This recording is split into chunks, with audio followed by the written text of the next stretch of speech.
And with such weird messages, like one of the mothers is an infectious disease expert. Yeah. And she's like, don't worry about it. This blew through all the kids in March. And you're like, what? This is really, so you don't have to worry, should you or not? And there were so many uncertainties about that. And I think so the much. navigating the uncertainty was something that I think is one of your biggest strengths.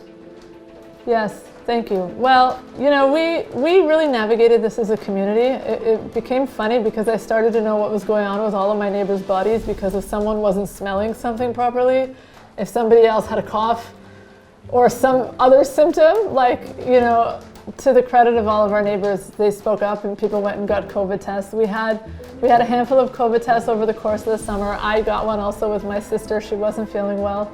Everybody's test came back negative. We were really relieved. Yeah. And I think the last 2 weeks of camp, we just felt really excited and proud of what we'd accomplished. Yeah.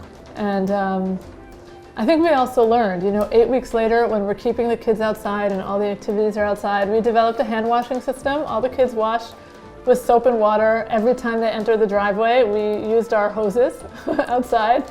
So we sanitized and washed hands as much as we could. We controlled for what we could control. We sent them home to use the washroom as much as possible, and we gave out very little food. A snack once in a while and ice cream for fun.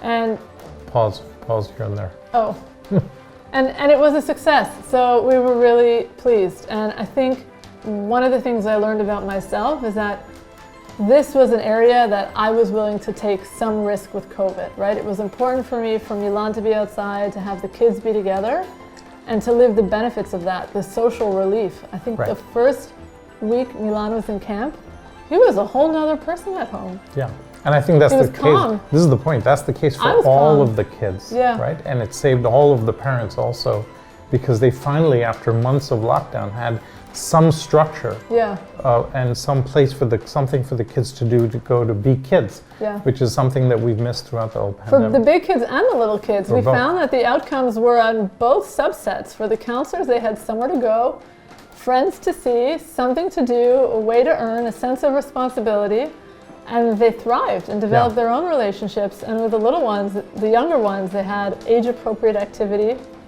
somewhere to go, something to do, and they're just excited. Yeah.